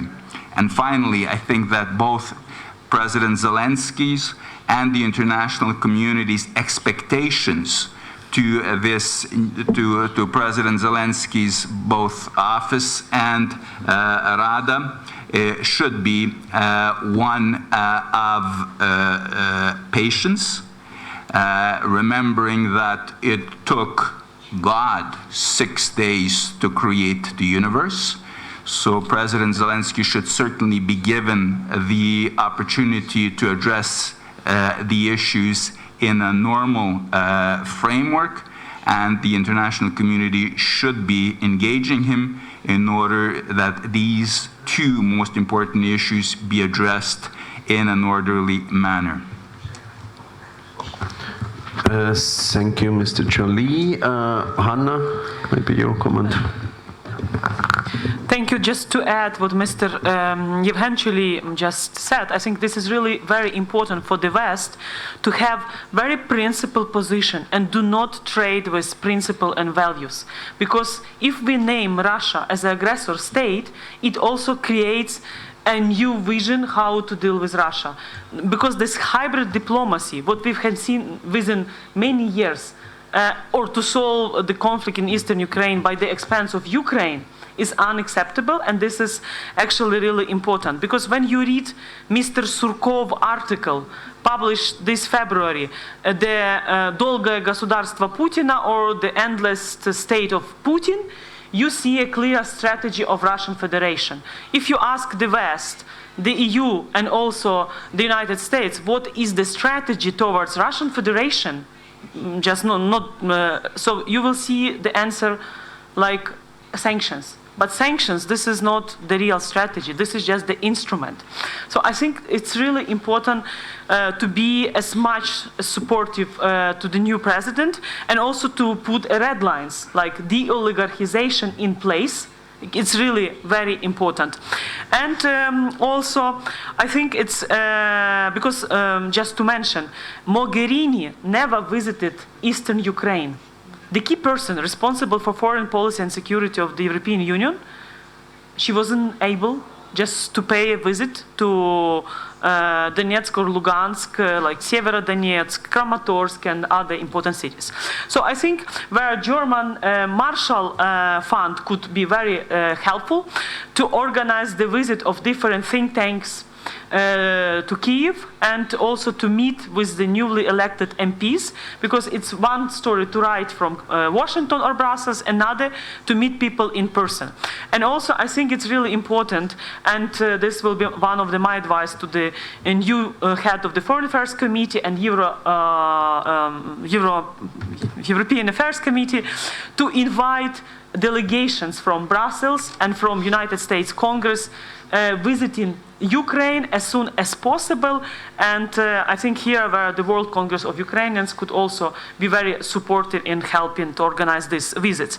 And another good idea, we have a special envoy from Germany, Mr. Milbrand, who is responsible for decentralization, with a good experience in the past. I think if G7 countries will appoint also special envoys focusing on defense and security and providing legislative support, because these new people, they are really inexperienced. So NATO office here, also G7 countries, EU Commission, they have professional people who are drafted already the legislation to implement national security law. So I think it's really important also to have the special envoys like deregulation and economy, energy, defense and security, besides decentralization. And this will be also a good contribution to the continuity of reforms we started, plus keeping new priorities. And of course, sanctions against Russia, and also I think extradition of Mr. Firtash to Washington. This will be a good sign to another Ukrainian oligarchs, because being an owners of TV channels, one day they could become an enemies for Zelanski or newly elected parliament, just to discredit the institutions, which is really very dangerous for Ukraine. Okay, maybe Iryna Bekeshkina on the elections in the south and east. If you look at the map, we could think that the voting for Zelensky, for peasant of 7th of peasant, could unite Ukraine. But if you could, to the expectations and to the attitudes of electorates, we don't think so. On the one hand, yes, and in the north and south, in the east and west, the voters voted for Zelensky and for the 7th of peasant. But if you look to the attitudes of electorate in some issues that divide Ukraine, I mean, first of all, attitudes to the membership in NATO, their possibility for some compromises in Donbass, we see that electorate is divided. And this electorate is the most divided if to compare with the electorate of other political parties. Because this is big, and the most united emotion of this electorate to be new, this is protest. This is not a positive, mostly positive issues, but mostly protest against. And what will be for, will be wait. Thank you, Pani Iryna. Andreas Umland, your comment. Yeah, maybe just to follow on that, and also to the question about the factions in the Servant of People party. I also suspect that what Iryna just said translates into the people who had been elected, that there are people who, with different ideologies, coming actually under the roof of this Servant of People party. But my feeling still is that there will be considerable discipline in the party, because everybody basically understands that even the single district member directly elected MPs, that they were elected largely because of Zelensky, because they were associated with Zelensky and they profited from his, maybe with a few exceptions in the single member districts who had their own local profile, but mainly. So, and I also see this idea about taking away the immunity of the deputies, maybe in this context, that will then be used by Zelensky to impose discipline. If there is no immunity, then the general prokuror will always be there to impose this. And at the end of the day, it may not be so. I don't know yet what the ideology of Zelensky is, but my feeling is actually it's going to be a very actually monolithic force, and this division in the electorates is not going to translate actually into disarray and factionalism in the party. At least that's let's see. Let's meet in 2 years ago, and maybe that I'll be wrong, and then there will be different factions there who will be fighting each other. About what Yevhen said, I would also support about the sanctions. I think there's a huge misunderstanding about the sanctions. At least what I see in Germany, that many people in Germany think that actually the sanctions really did something very bad to Russia, because they see the drop in the trade with Russia, and they're shocked by and there are shocking numbers for 2014. But the problem, of course, covariation is not correlation. The drop in the Russian-Kazakh trade and in the Russian-Chinese trade was almost as large in 2014 as the drop in the Russian-EU trade, which has simply to do something with the oil price. And in a way, actually, the odd effect of the sanction was that it was actually it became a propagandistic tool for the Putin regime, because the Putin regime was using the sanctions both in the domestic discourse, but especially in the international discourse, to explain its own problems which started with the drop of the oil price in 2014 in terms of the sanctions, and to justify then the own mismanagement. That there is even an argument by Vladislav Inozemtsev, who says that if the sanctions would be reduced, this would lead to a rise of the ruble, and a rise of the ruble be actually fiscally bad for Russia. So a sinking of the sanctions would be economically perhaps good for Russia, but fiscally it would be bad, because a rise of the ruble would then mean that the income of the Russian budget in ruble terms would sink, because they earn, of course, dollars for their exported oil and other raw materials, and if the ruble rises, then they will have less money to pay to pensioners and officials.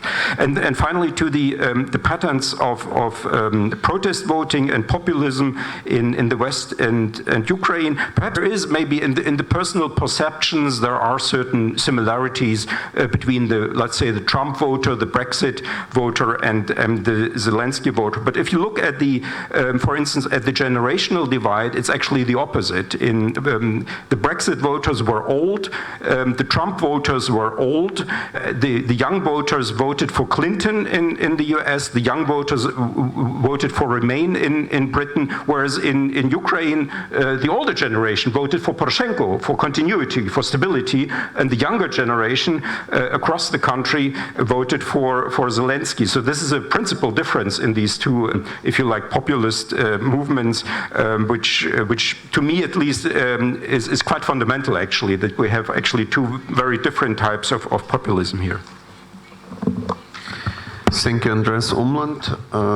Schevchenko also has a comment. A very brief comment, because I think we already finished with our time. As to general European trends and the fact that if Ukraine is within the trend, there is big trends on anti-establishment.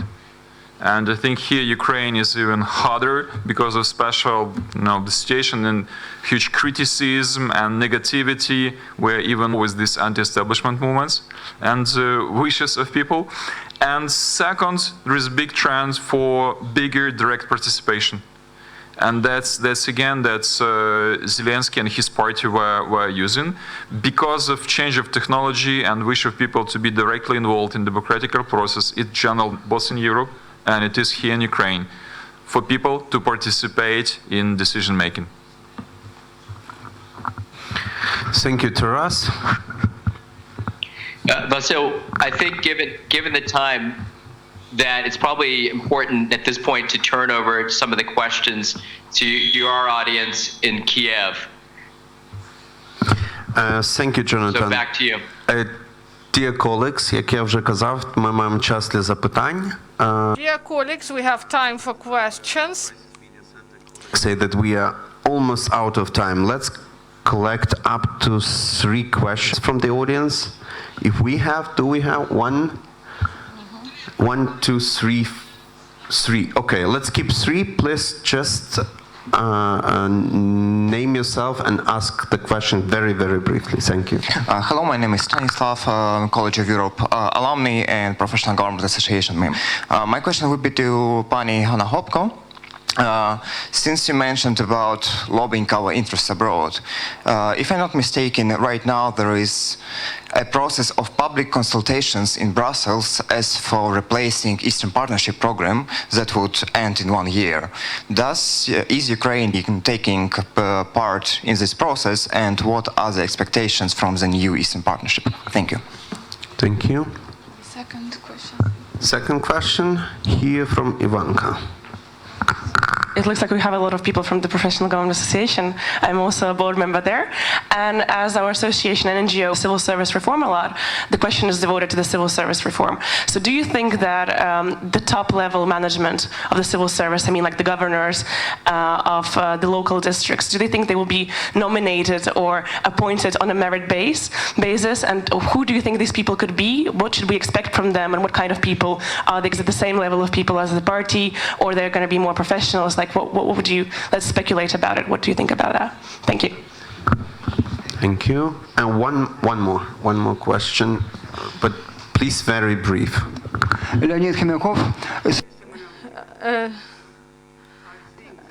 Leonid.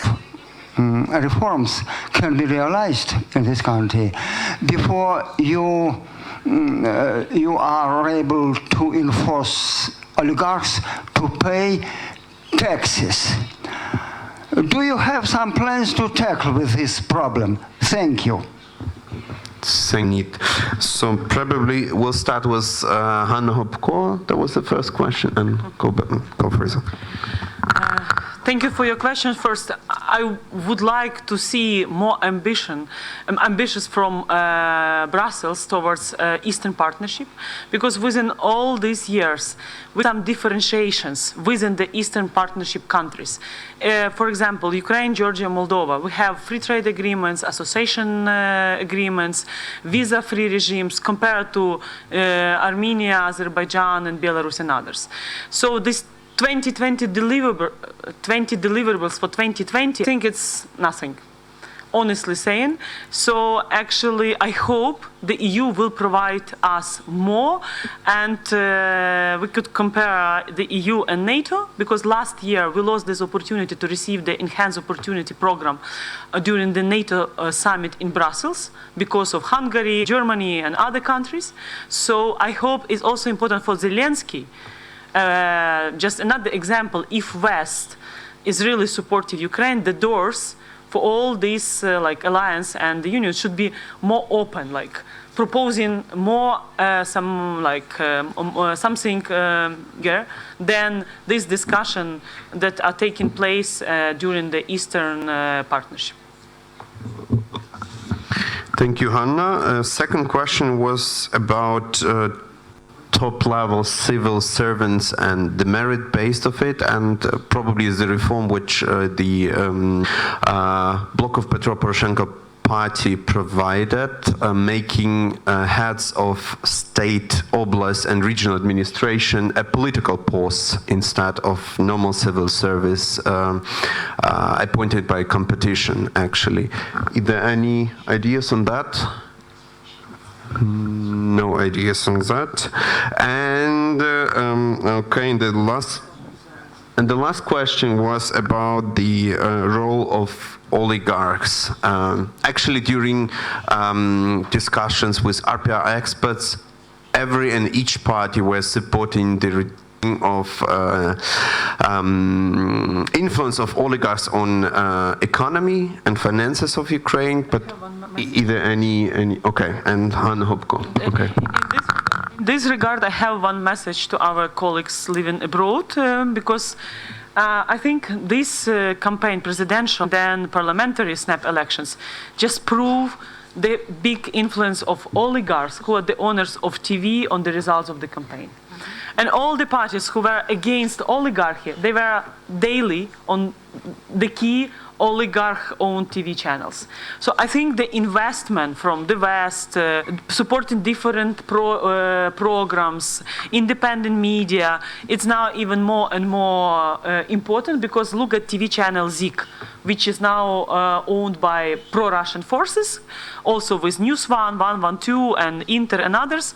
I think all the journalists who left these TV channels because of their principal position not to serve Russian interests here in Ukraine, they are jobless. And it's really important for them to find resources to establish a new media, because State Department is supporting Radio Liberty, Voice of America.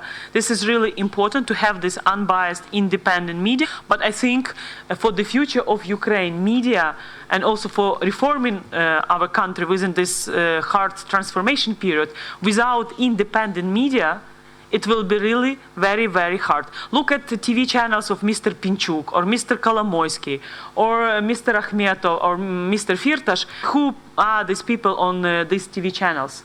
It's very hard to see a true reform-minded people, and just these politicians from the past, which are promising for decades the same, and nothing really changed. Thank you, and probably last comment from eventually.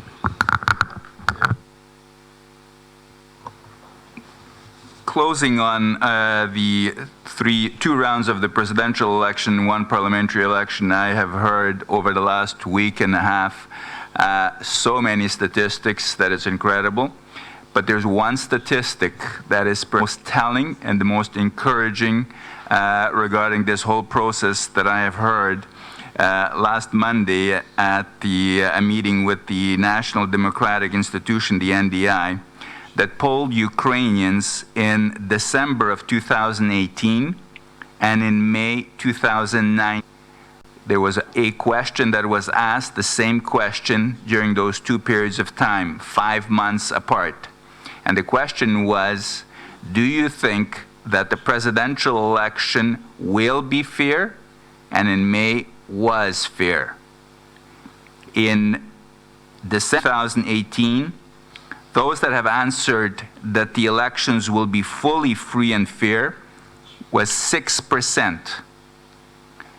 In May of 2019, 42% thought that they were fully fair and free.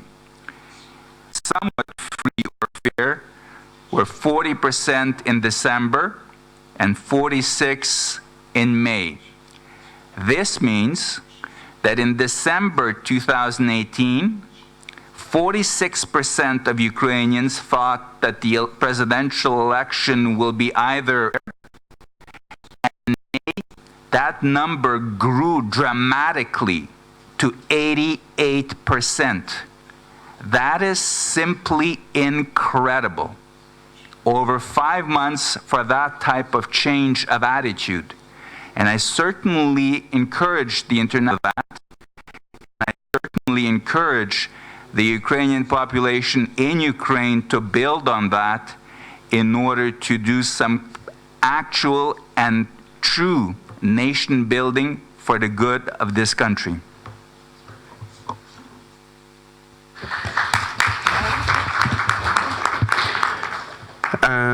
Thank you, eventually. So, dear colleagues in Kyiv and Brussels, I'm sorry, I want to have it in Brussels as well, next time in Brussels as well, but this time in Kyiv and DC.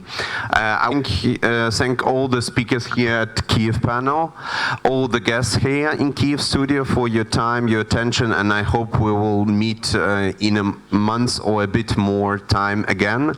I want to thanks very much to our partners, so Jonathan and the whole team of the German Marshall Fund of United States, so both in DC and both our partners in Brussels, the US-Ukraine Foundation and the Ukrainian World Congress, and we also had the privilege to have Pan Evgen today also with us. So thank you very much. We will work further on these issues, no matter will we have any further elections in Ukraine or not. But I see definitely that the topics of civil society engagement in policy making and getting feedback from Washington and from Brussels on expectations of Ukraine and our future and Ukraine's vision of Europe's and world future is very important. Thank you, and I give the floor to Jonathan, back to DC. Thank you.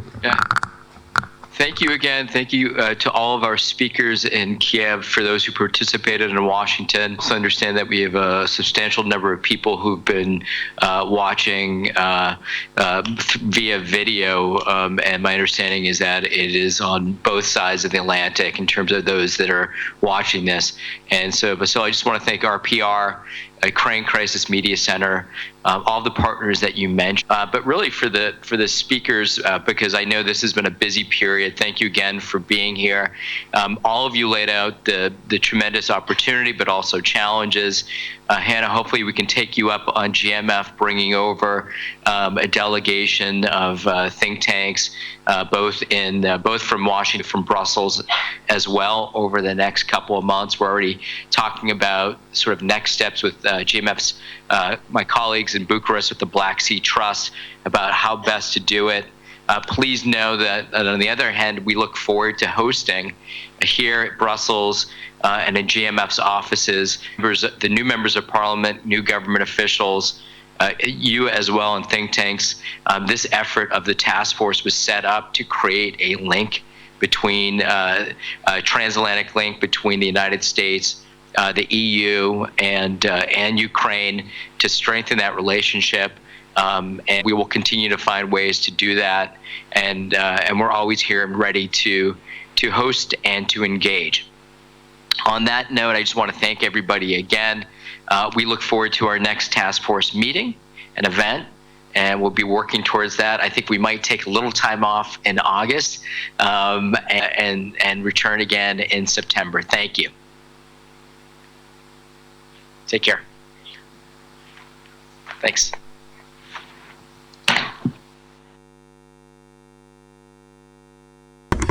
Спасибо.